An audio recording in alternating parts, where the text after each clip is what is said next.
Alright, we're back with the practice exam number 2 from Physics 211. We're going to be working on problem number 7 right now, and it's kind of a tricky problem.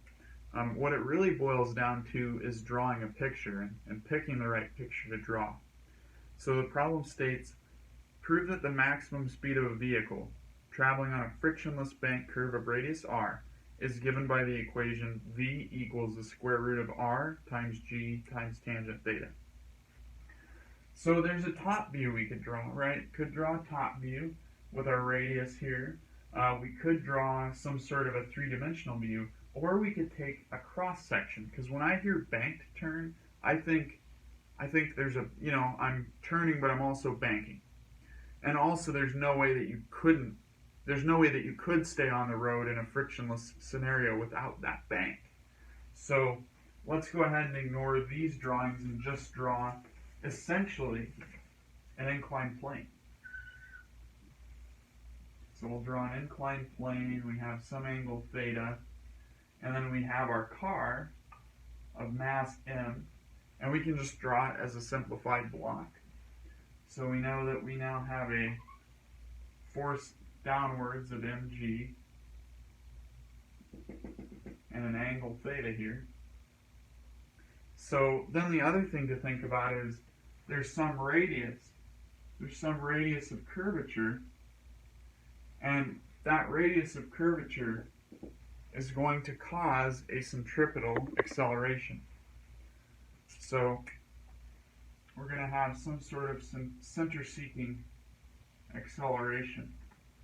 Call it acceleration centripetal.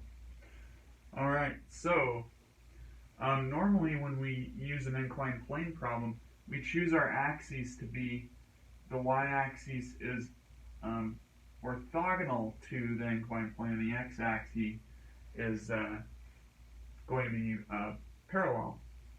Alright, so let's go ahead and draw out our free body diagram for mass, for the car. So we have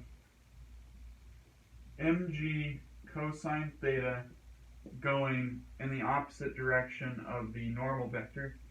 And so as you can see, I've tilted this now. I've taken it from here and I've tilted it here. So then the projection in this direction of mg is going to be mg sine theta, because it's on the opposite side. So now we have an mg sine theta pointing to the right. We must have a normal force because the car isn't falling through the road. And so we've got a normal force. And then in this direction, we have no force because there's no friction. It's a frictionless surface. Alright, so here's the tricky part of this problem, because we're so used to breaking forces into components. But in this case, you'll notice that my acceleration centripetal has components in both the x and y axes, right? Especially because we picked a frame of reference or a coordinate system that kind of leaves AC in a little bit in both. And so what we need to do is figure out how to project AC into the x direction and the y direction. So we know that our transformation tipped the x and y axes like this. And so it turns out this angle is also theta due to the alternating interior angle theorem. So, and you can kind of see it visually. What it says is if you have two parallel lines, and you have any line that's essentially cutting through them, the angles that are alternating on the interior must be the same. And that's because if these two are parallel, then those angles must be the same. So that's how I'm getting this angle right here. And now we're going to project AC into the x and y direction. So let's get the AC x component and the AC y component. And we can see right away that the AC x component is equal to this right here. That's going to be cosine because it's adjacent to theta.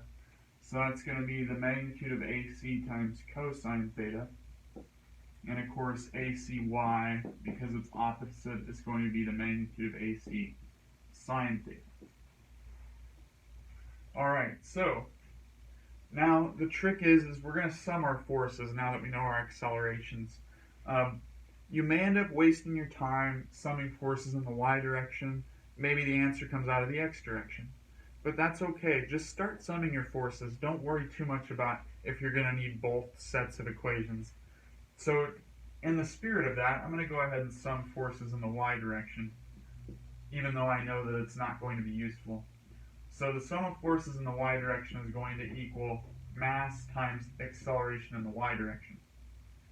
Well, acceleration in the y direction is the acceleration centripetal in the y direction.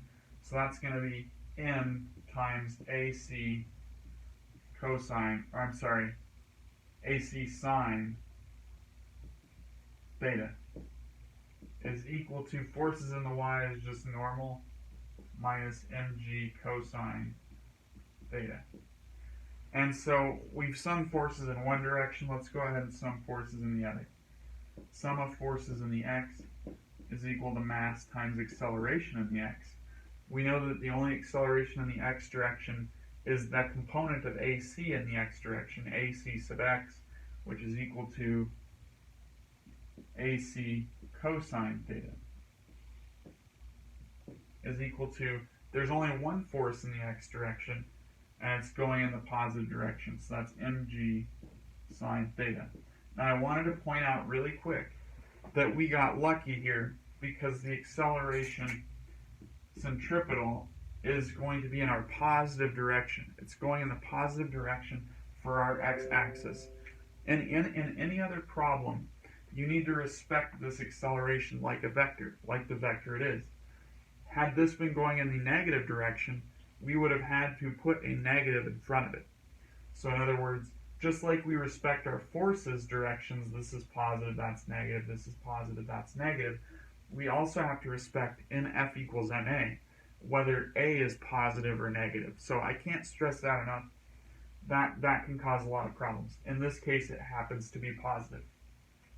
And so we're good. And we can see right away the masses cancel. We can divide over cosine theta. So sine theta divided cosine theta means that AC equals tan theta. Alright, and the last trick is to say, and this is going to show up a lot. You should know it by heart by now. Acceleration centripetal equals v squared over r. Alright, so we do a substitution. V squared over r. And what we're solving for the velocity that you need to be going to make it around this bank turn without sliding off this way or without sliding in that way. So this is the ideal velocity if you're taking a turn, but you can't turn because it's totally icy. So you'll just drift along if you have this velocity. So we multiply r over r tan theta, take the square root of both sides to solve for v, and there's our answer right there. Oh, let me think here. Am I missing something? Yes, I've done something wrong. You see how there's a g here? I just dropped the g for no particular reason. So really, when we divide this over, we end up with AC equals g tangent of theta. Then AC equals v squared over r. So I multiply the r over. And then I take the square root of both sides. And this is the ideal velocity. And so the next time it's an icy day and you're on the interstate, take a moment to appreciate the fact that civil engineers designed that interstate to where if there was a near zero friction case and you were going the speed limit, you would just drift around the corners. That's literally how they designed the interstates. So if it's slippery out, go the speed limit. It might save your life. Alright, I hope this was helpful, and I'll see you next video.